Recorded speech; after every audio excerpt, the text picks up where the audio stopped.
Okay, to make this tomato wine, I will be using the following. I'm going to use 6 pounds of tomatoes. Whatever variety, that's your choice. I'm going to be using 4 cups of sugar. I need the juice of 2 lemons.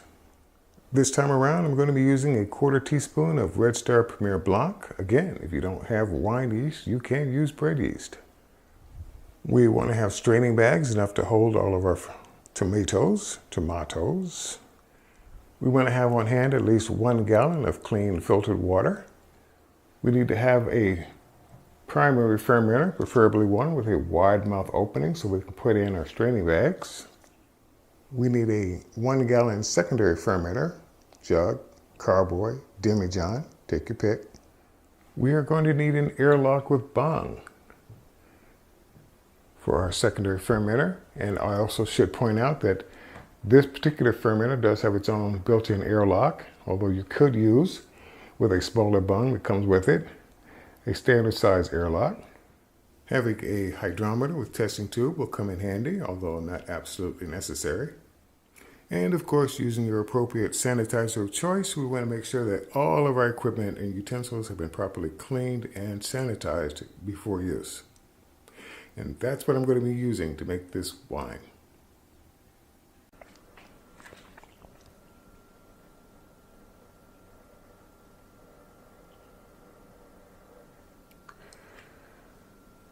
Okay, the very first thing, if your tomatoes are so equipped, is that we want to remove the attached stems. So we can pull these off.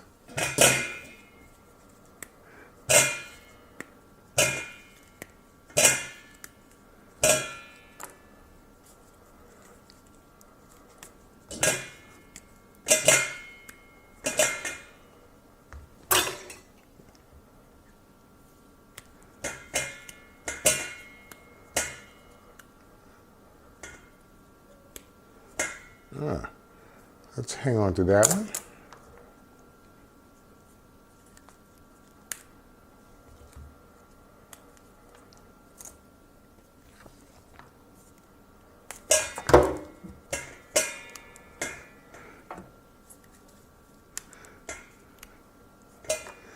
Now then, if you have any yucky ones that, let's just say, got some issues, you might want to set those aside. And the same thing here, set that aside. I mean, we probably will just cut that off, but we just don't want to use the ones that got issues.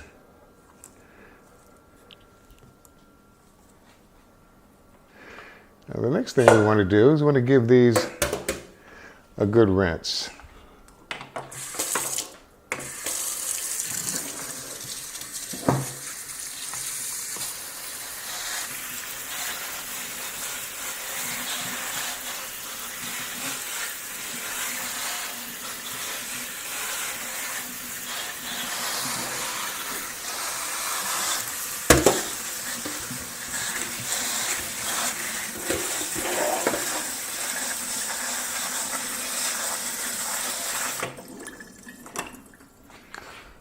And with that having been done, let's get these yucky ones out the way.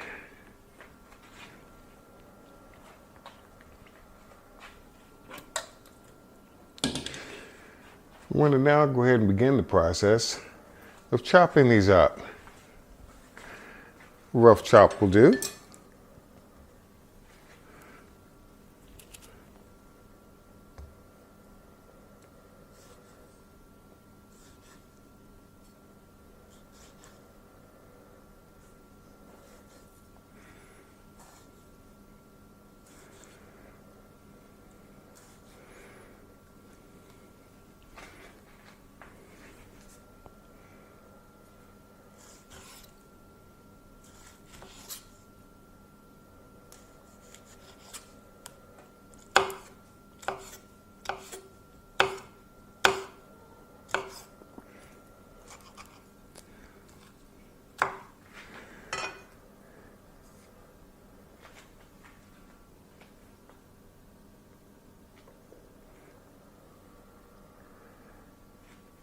And we then want to get those into a straining bag.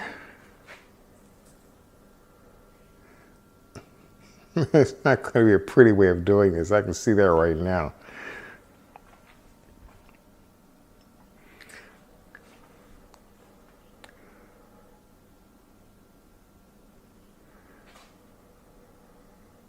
Well,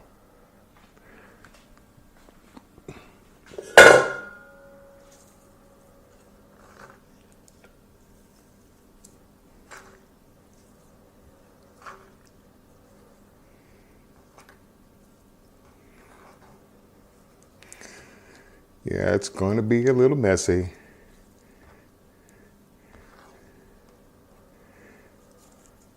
And we're just going to repeat the process for the rest of them.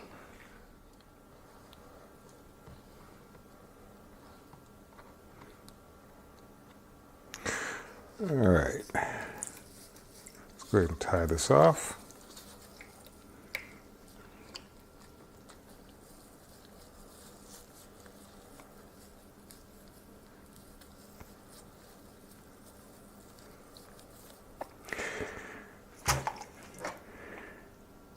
And let's go ahead and get these in a pot. Now we want to take about half of our water and put it in the pot.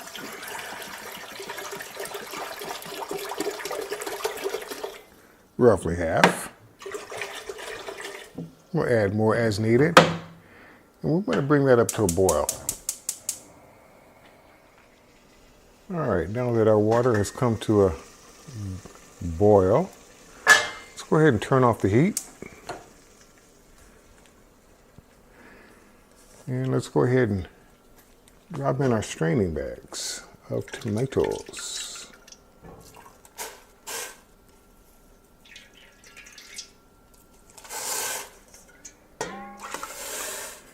Now the purpose of doing this is A, not to cook the fruit or tomatoes. It's to help kill off any wild yeast that might have been on the outside of the skins and hopefully take care of a little bit of the bacteria that might have been in there as well. Now because we don't use sulfites or Camden tablets, which would have been easier and quicker, well maybe not quicker, this is a pretty good alternative. So we're just going to let that come down to room temperature. Okay, now that the temperature has come down, we can go ahead and start adding in our sugar.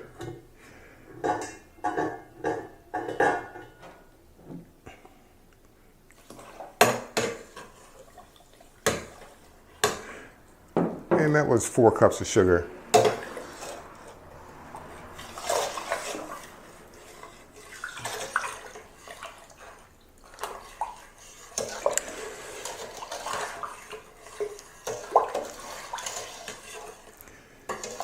And in case anybody's wondering, yes, it would have been a whole lot easier to take these straining bags out and then start stirring. But they're in there now, so shouldn't take but a moment.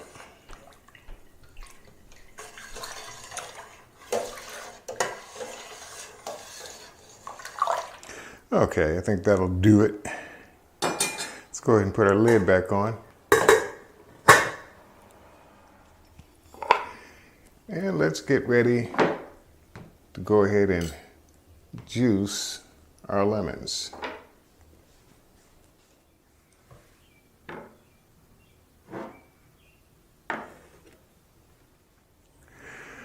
All right, with our lemons now properly juiced, let's go ahead and add that to the mix, straining out any seeds. And I should point out the lemon does serve as adding some acidity to the musk. And it acts as our acid blend substitute. Let's get every little drop in there. Let's go ahead and put our cover back on while we get ready for the next step. Now would be a pretty good time to take our initial hydrometer reading.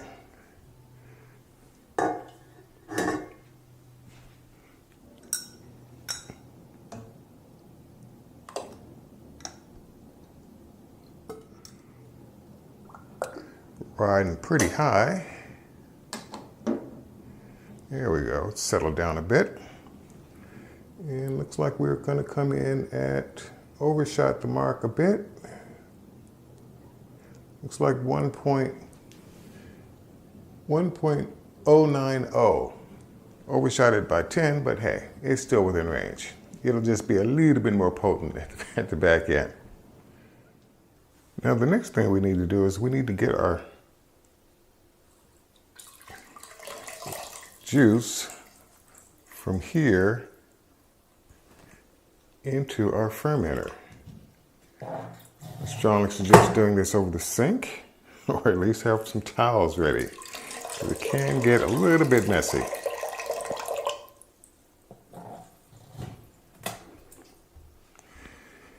And I'll just fast forward through the rest of this operation.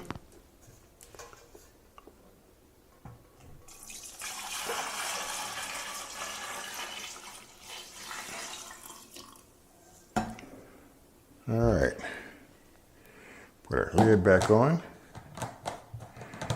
and clean up what little mess was made. Now, to begin the process of turning our juice into wine, we need to add yeast, to which we will be using, again, 1/4 teaspoon of wine yeast. I'm using, again, Red Star Premier Blanc. If you don't have this, you can use this, and it'll work just well.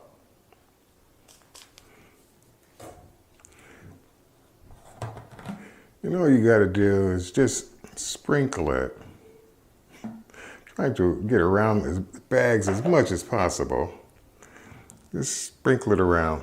I mean, if you want to bloom your yeast, feel free. If you don't want to bloom your yeast, trust me, I've had nothing but success doing my wines and meads just like this.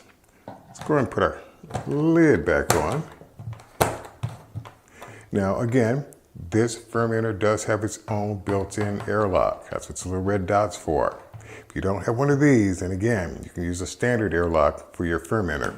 Just make sure that you use one.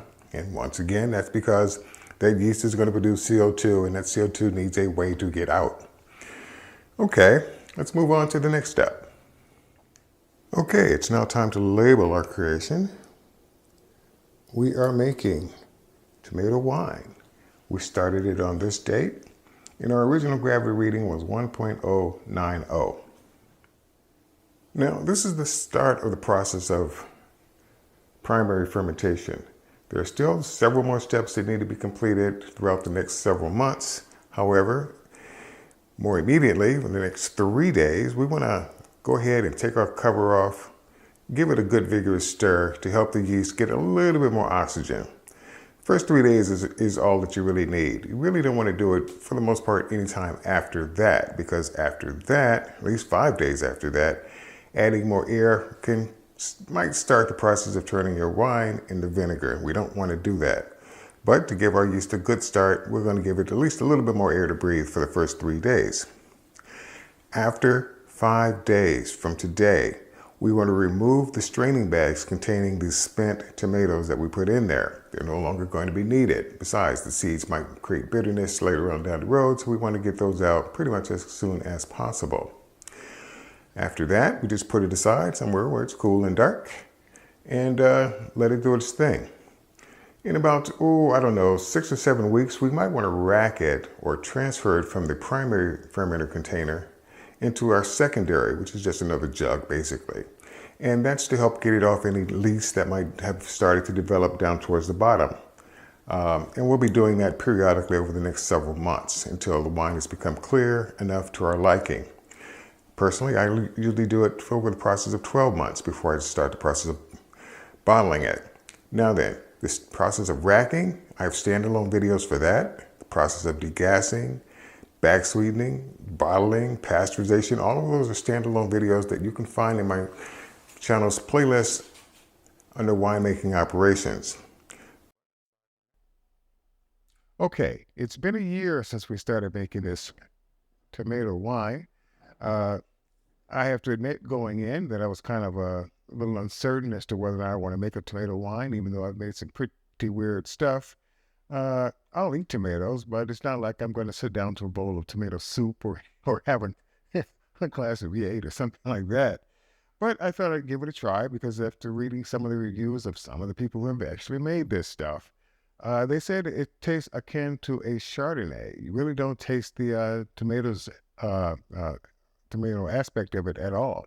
However, having said that, let's see. DIY fermentation tomato wine. Born 6/15/2022. ABV came in at 13.13%, and it's been pasteurized. Okay. Oh, speaking of pasteurization, for those of you who might be new to this channel, here I try to keep things as simplistic and as natural as possible. One of the ways of getting around the use of sulfites or stabilizers, especially when I backsweeten the wine, is to use pasteurization, which effectively kills off the yeast. Boom, problem solved. Um, that having been said, let's see. The wine came in, it's a lazy, and that's probably more to what I did at the end when I was, I would usually degas the wine just to give it a quick little run through with the whisk to see if anything is in there. If it looks good, then I'll just go ahead and back sweeten it and use the whisk to mix everything up. But didn't really require any degassing. Once again, I did say that I back sweetened. Again, back sweetening is when you're adding sugar at the back end, because my wines will usually go dry, no sugar whatsoever, because it's simpler that way. Then you can back sweeten it or add additional sugar to your own taste. This is how I do things on this channel. But again, yeah, let's go ahead and crack this one open.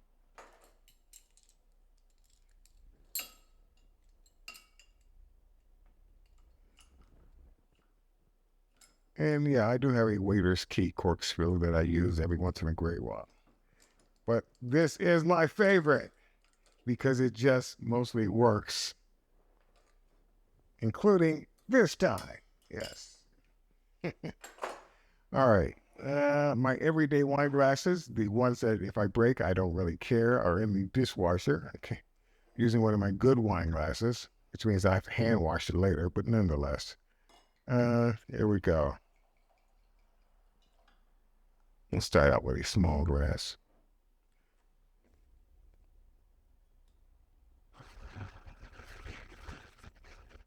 I am not a wine connoisseur. This just tells me, A, does it smell safe enough to drink, especially since I bottled it some time ago. Whether or not alcohol is prominent. 13.13%, yeah, you're going to smell some alcohol in it. That's not a thing. But you are not smelling tomatoes. It does not smell tomatoey. In fact, this started out, I think, kind of on the pink side when I first started fermenting it. So it did clear up quite a bit to the color. But does it taste like a Chardonnay? That's the big question. That is the big question.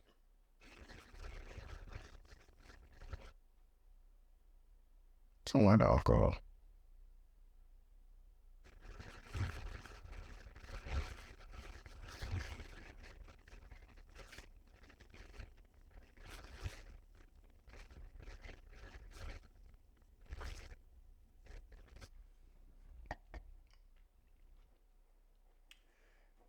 Chardonnay? A little bit. Okay, it's not like, oh, it's sitting right there. I've got my 1 gallon container of Chardonnay that I was going to rack and bottle and all of that. But no, it does not taste like a Chardonnay. If you if you're expecting Chardonnay, you're not expecting this. It's there. It's got a little bit of Chardonnay notes to it.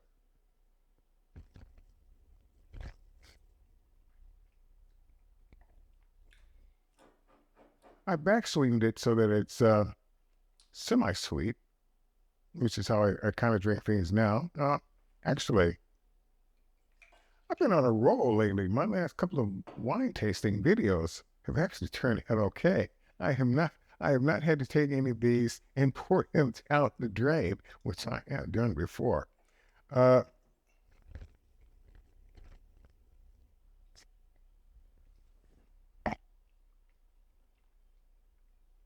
Now, I will say that, because I did try this earlier when I bottled it, I do remember that, before I pasteurized it, I tried it just to see, if my hydrometer reading was really reading correct, which was 0.994, just how dry it was. I did do not a dedicated video on pasteurization versus non-pasteurization, but I did do a video where I did talk about it.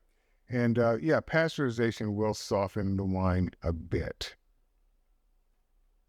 A little bit. Okay. And I remember what it tastes like then. It was brighter. Okay. It was a bit more crisp. This is a bit more soft.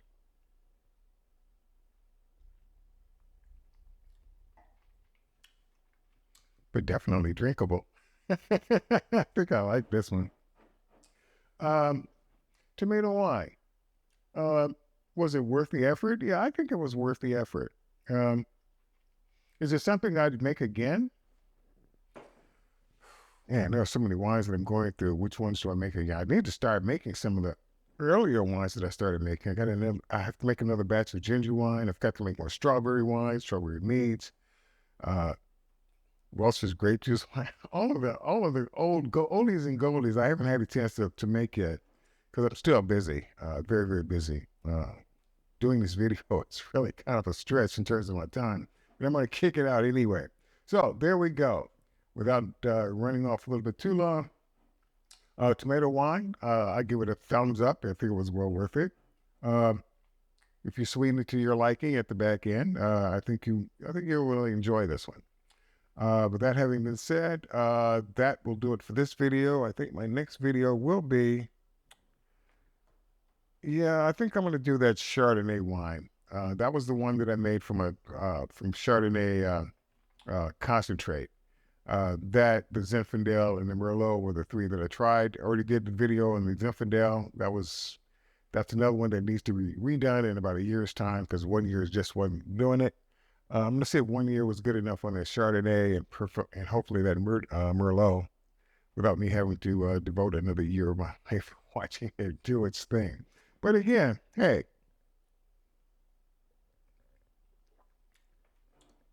yeah, cool listening down a bit. This is actually not bad. There we go. If you like what you see here, please click on that subscribe button. Better yet, become a member. Better yet, become a Patreon. Help support this channel, even though I have little time for it. And I'll see you in the next video.